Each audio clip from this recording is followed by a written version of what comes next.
Right. Well, first thing I can say is, Jesus Christ, there's a lot of you. I don't think any of us were expecting this sort of turnout tonight. And can I say what an honour it is to be here tonight, bringing Oscar's images back to the Gorbals. And I know the event was advertised as Gorbals then and now. I'm very much the then. But this being Oscar's week, I couldn't not call the talk Oscar night, because he really was one of the, not the first, but probably the best known of Glasgow's photography superstars. And it's so nice too to be speaking in a library, because as Billy Connolly says, this is the escape tunnel for the working class. All the ideas in the world are in here.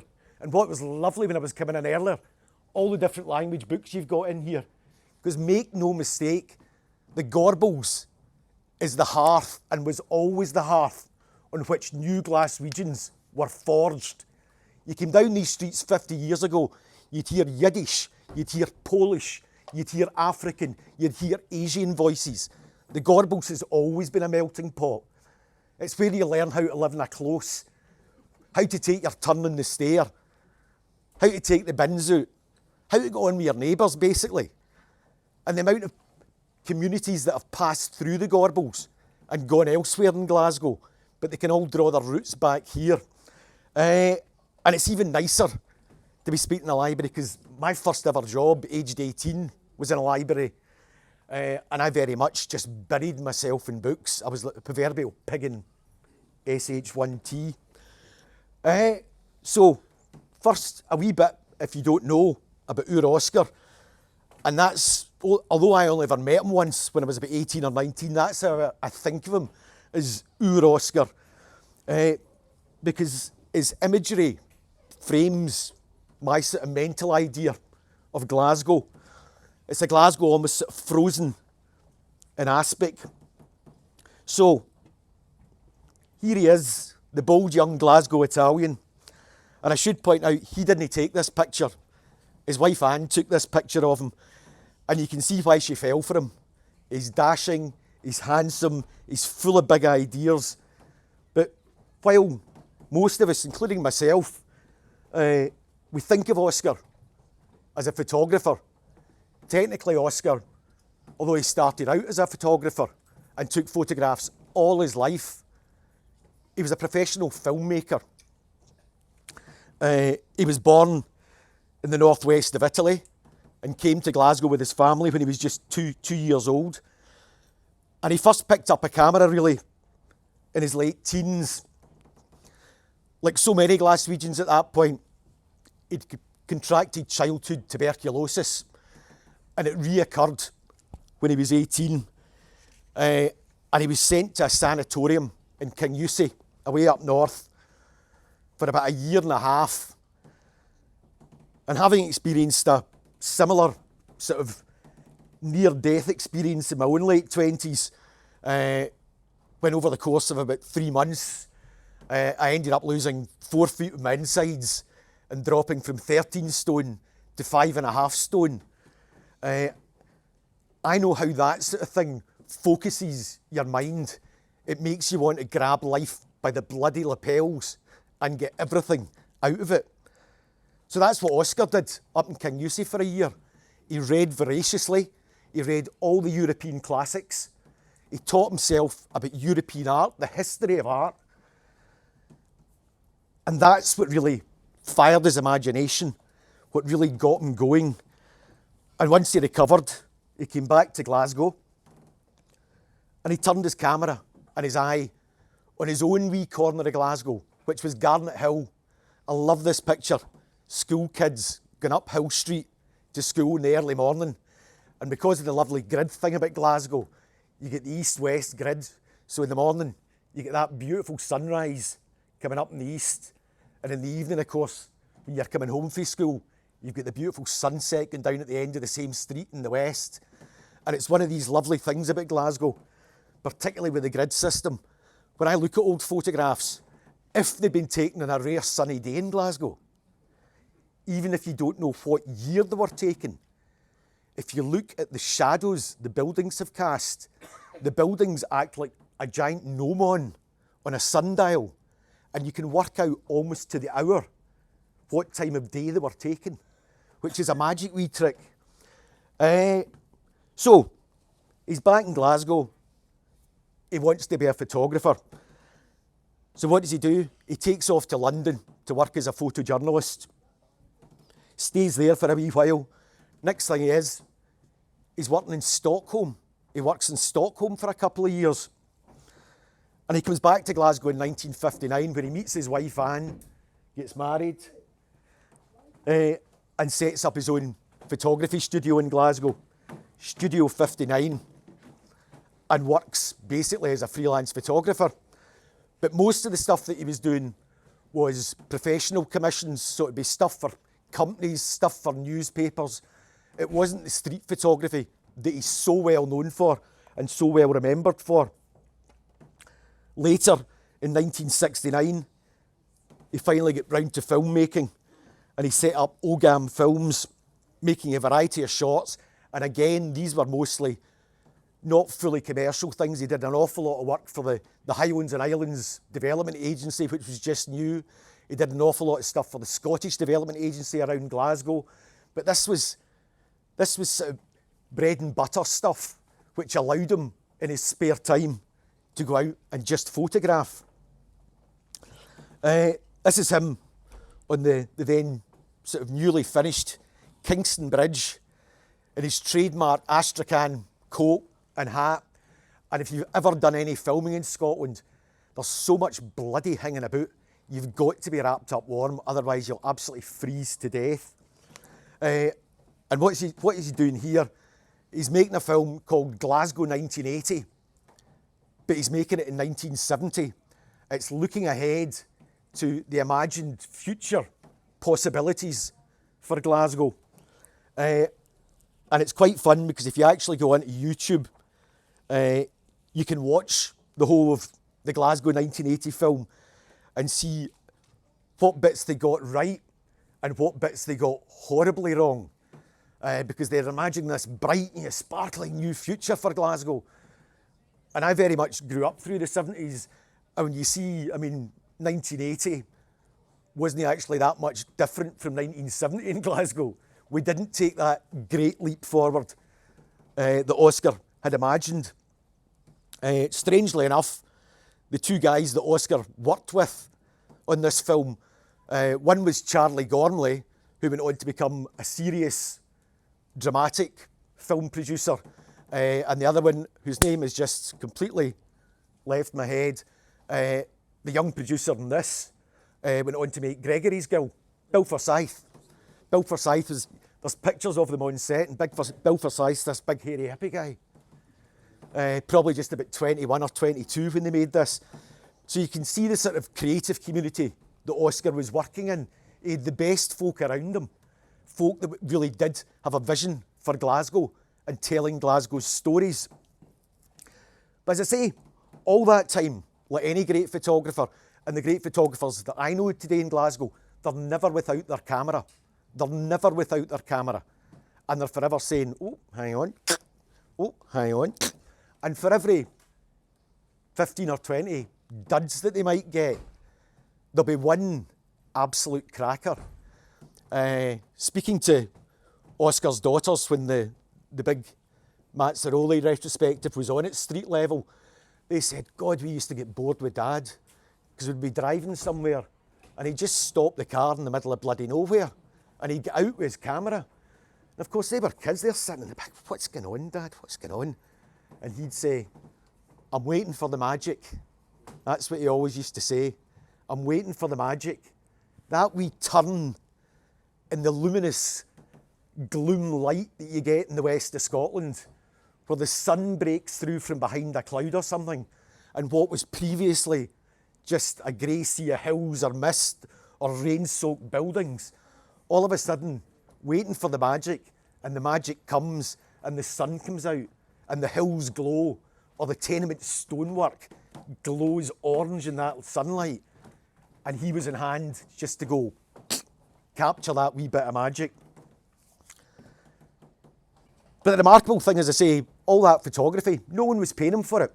It was his own passion project. He was a genuine street photographer going through this. And remarkably, it wasn't until 1984 that he staged his first exhibition of his Glasgow photography at the old Third Eye Centre in Stuckey Hall Street. I went to it. I was only 18 at the time, and I'd never seen my city, our city, presented in such a magic and elegiacal way. It was a genuine eye-opener. Here's the poster for that show. Oscar's brilliant image of a man working in the construction of the Townhead interchange of the M8. He's turned the industrial into something almost biblical with that light. He's elevated a working man to something more. He's given him some dignity, which is very important in Oscar's work, because all Oscar's work is about the dignity of his friends and neighbours, about the dignity of his fellow citizens. He doesn't look down on us. He looks us straight in the eye and says, "Are you okay? Because if you're okay, I'm okay, and then we'll take a picture." And the strange thing, the Third Eye Centre, back in the day, I was at the opening of it, aged 9, and I was bored silly. My mum and dad used to drag me along to these things. He was an architect, she was an art teacher, so I was ever getting dragged to bloody exhibitions. And the Third Eye Centre had just opened. And on the opening day, of course, all the staff were walking about with cut-out third eyes stuck in the middle of their forehead. And I remember saying to my mum, "Is there a guy funny smell in here?" And my mum kept going, "It's just damp. It's just damp. The building's just been converted from an old paint and wallpaper store. Still a funny smell in here." And it was probably about 10 years later, the first time I smelt somebody smoking a joint, I realised half the folk at the opening of the Third Eye Centre were all smoking funny fags. It wasn't damp, I can tell you that. And as I say, the other incredible thing about that exhibition, it saw the usually avant-garde Third Eye absolutely invaded with an army of wee Glasgow grannies, bunneted men, Gorbalites, Govenites, tune heeders, not the usual audience for an art exhibition in Glasgow. And that speaks volumes about the accessible and democratic nature of Oscar's photography. It speaks to something deep within us all. Because what we say is, these aren't strangers. It's our mums and dads. It's our grannies and grandpas in his pictures. It's our friends and neighbours. It's us that we see reflected. A couple of years later, he published his first book, Shades of Grey. Strange enough, the intro to Shades of Grey was written by William McIlvanney, one of Scotland's greatest writers, because he saw in Oscar something that Oscar saw in his writing. And it was a perfect marriage of words to pictures, pictures to words. And McIlvanney could draw things out of Oscar's images that I certainly don't have the language for. And also, at that first exhibition and that book launch, there was a young school teacher and musician present who was just starting to get his first band going, Ricky Ross of Deacon Blue. And it's quite remarkable, because Ricky established a friendship with Oscar.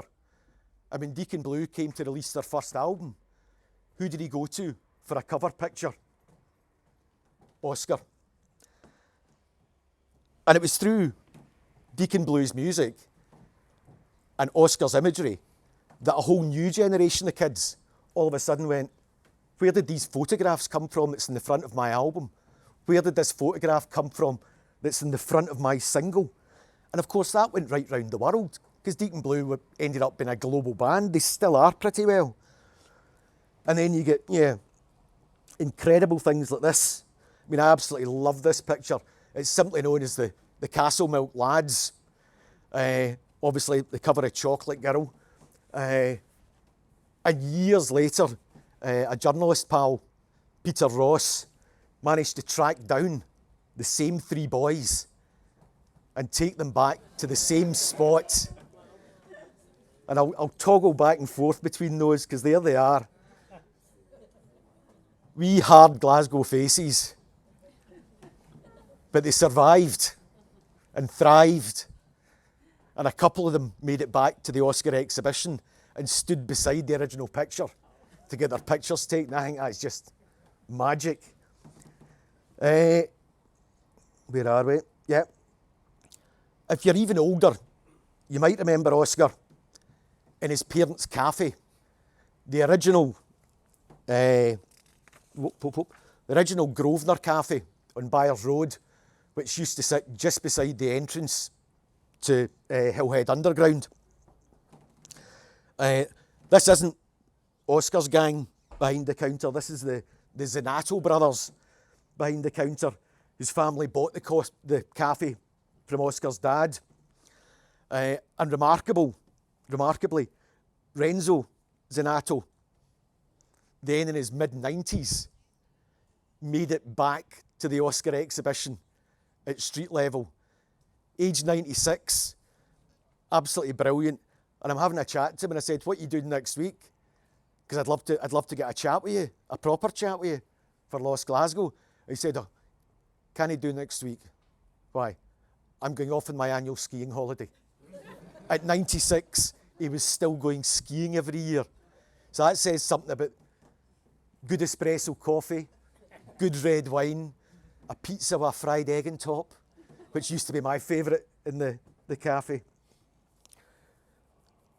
And he remembers many a time when Oscar still used to come into the cafe, and Oscar being Oscar, and even his daughters used to say that he was terribly absent-minded.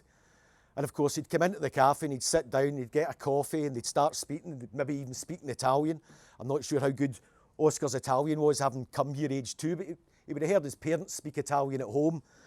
And of course, once they'd done and dusted and Oscar went to pay and Renzo was going, oh no, that's in the house. And Oscar would take off and he'd be halfway down Byres Road and Renzo would realise his camera bag was still under the bloody table and have to chase him down Byres Road. Oscar, your bloody camera bag. Which again, I think is just lovely. It tells you something about the man.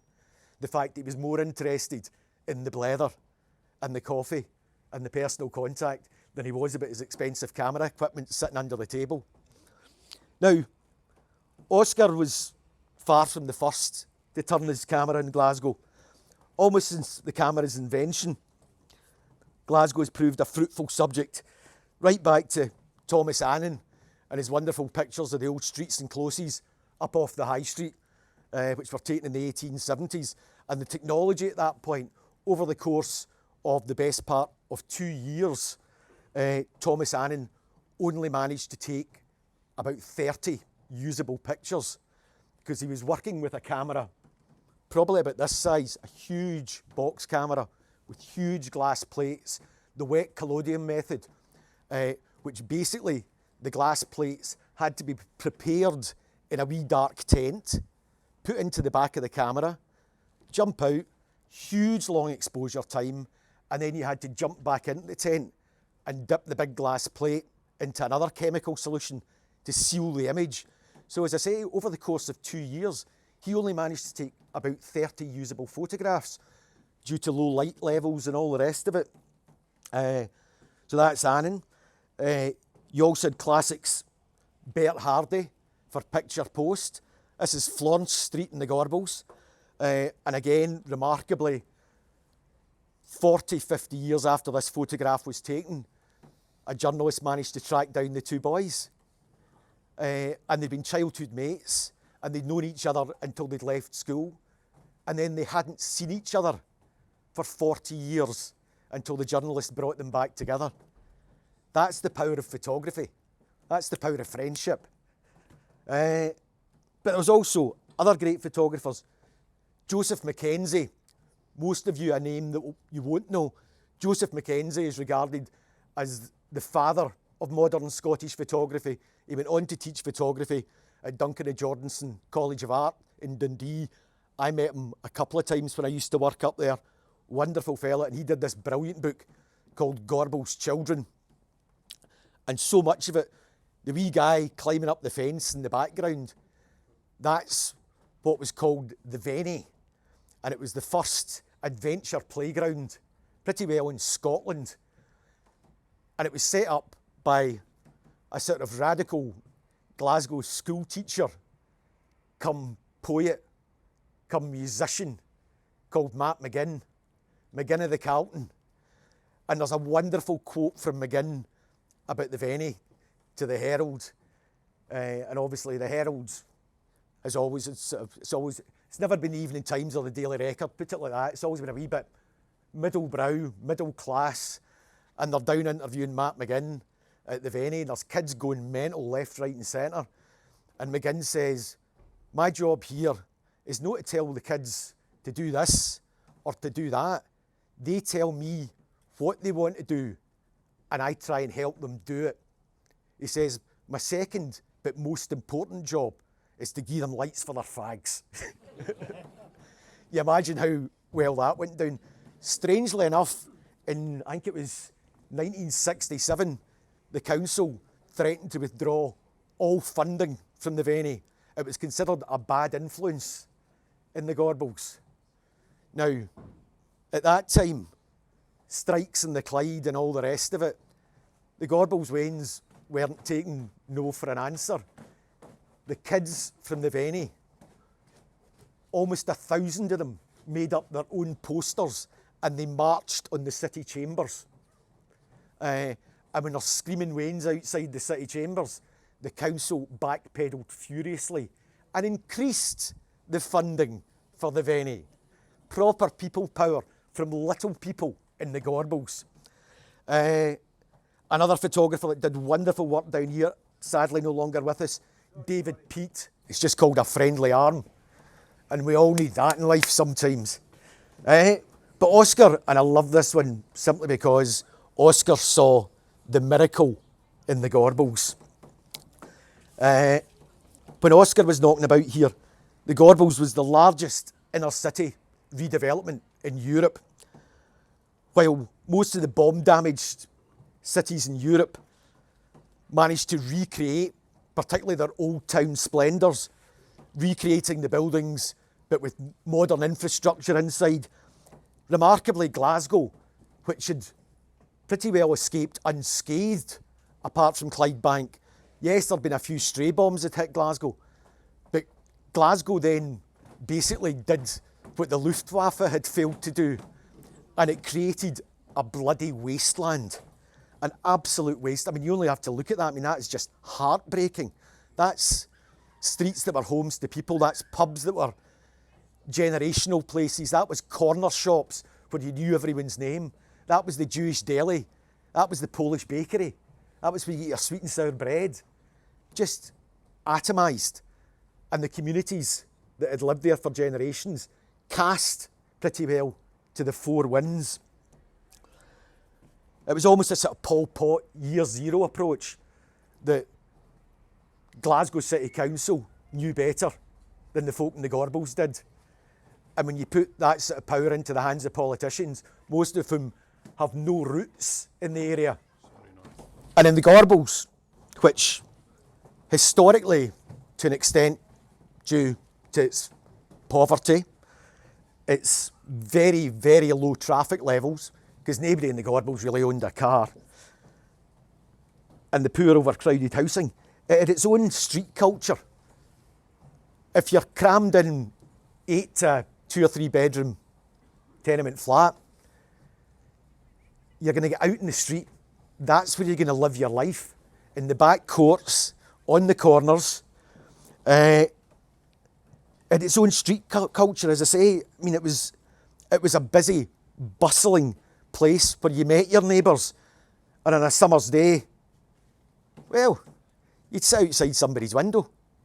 You know, I mean, it's that sort of place. Everyone hanging about. But sure enough, as the demolition ball swung, the corner shops and the corner boys and the backcourt washing days when mammies and grannies and wains would gather to knit, chat and play together, that all got smashed to bits. Right? The cold winds of change were blown through the Gorbals, no mistake. And it was the talk of the steamy. It really was. Where once kids had ruled the streets, things were changing. I love this one. Wee lassie out in her peery heels. And I believe that's the Doug formerly known as Prince. I know we come in here because it was only when I started sort of going back through Oscar's work, I sort of realised how much prams play a part in his work, but we'll get to that. So here's Oscar being ambushed by the local Blackfoot tribe. Incoming, because not everyone was happy to get their photograph taken. There's a man with a camera, quick, pelt my stones. And speaking of peery heels, here's the original. And it tells you something again about Glasgow, that some arseholes thought they could get away with stealing the statues. And Glasgow made them so hot to handle that within 24 hours they were found dumped in a railway embankment, and they're coming back. The boys are coming back, make no mistake about that. And all this was watched over by the original neighbourhood watch, the Windy Hangers. And it's one of these sort of lovely ones because, they'd grass you up to your mammy if you were doing wrong. But they kept an eye. It was, and they would also, if there was one in the corner, it was the Windy Hangers that would shout, "Scar, police!" And everyone would vanish back into their clothes. And the police would turn up. Where's the trouble? Oh, there's nobody here. There's nobody here. But this picture, I love it because it reminds me so much of this original Bud Neal pocket cartoon from the Evening Times of Mrs. Thompson officially opening the windy hanging season. And I love the fact she's leaning on a wee cushion, because it must be about 5 or 6 years ago now.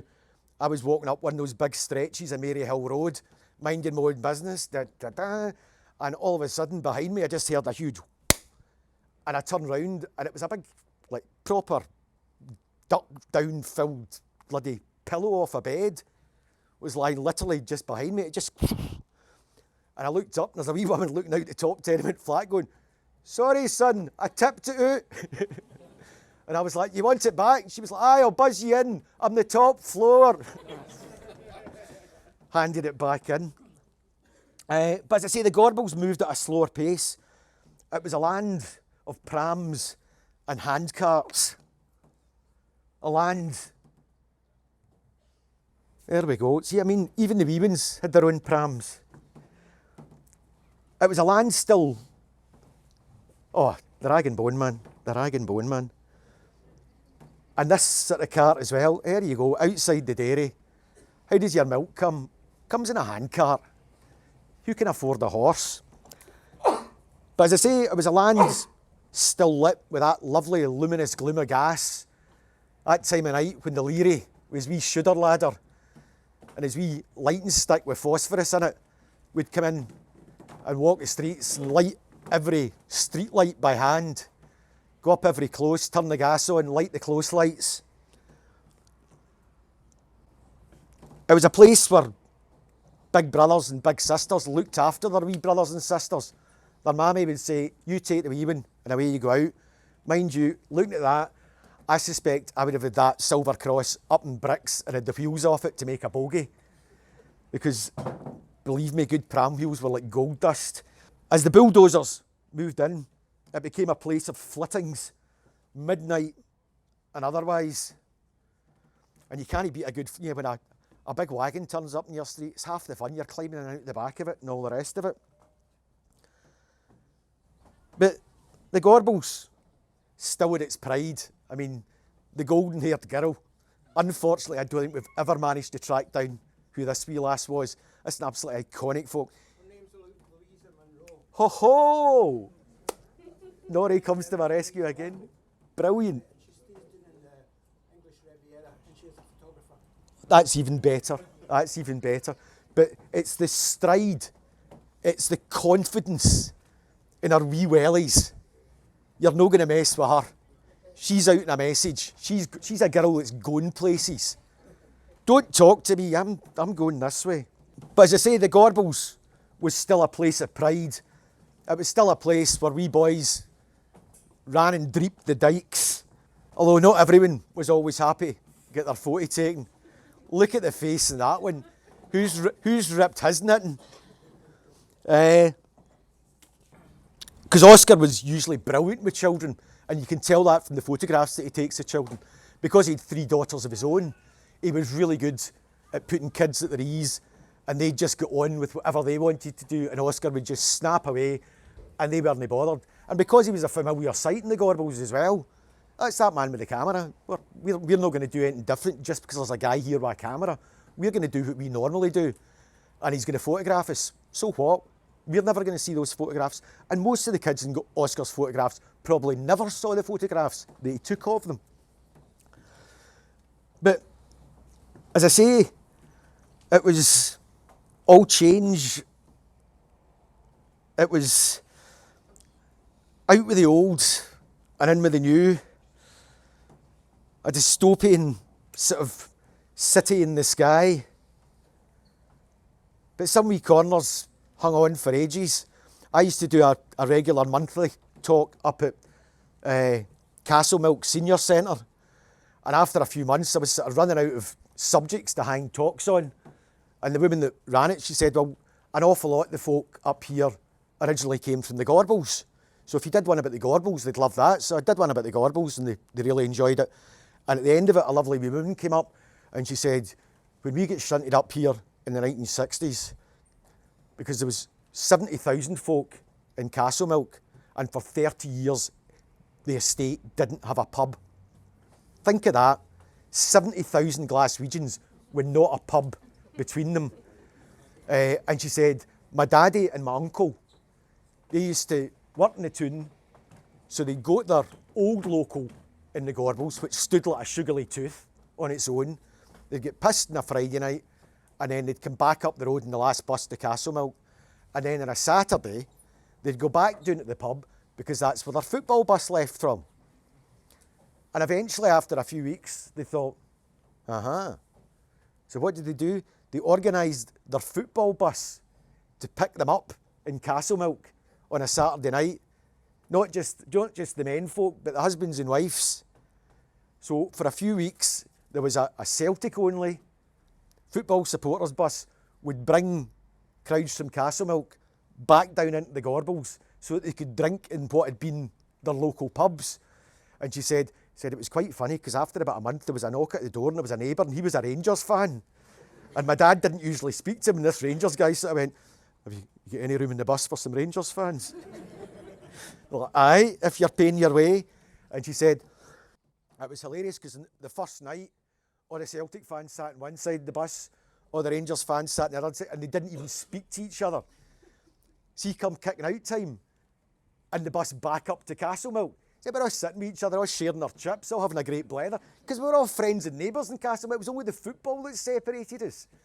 So it was that lovely idea of folk coming back in to where they knew, the streets that they'd grown up in, the pubs that their dads and their grandfathers had drunk in. They came back for that. But as I say, the coal fires were going out across the Gorbals. The sun was setting, not just in a way of life, but to an extent on a whole community. A community that had been here for hundreds of years. But some still want to leave their mark, even if it's just a chalked mention on a wall to say, I was here. This was my place. This is our bit. These were my people. Don't forget about us. Don't ignore us. Don't leave us behind. So, as we look back to Oscar, we also have to look forward. And I hope this street level project that's going to happen down here succeeds in capturing this Gorbals for future generations, so that some of you get the chance to say, to future generations. I was here. This was my place. These were my people. Thank you.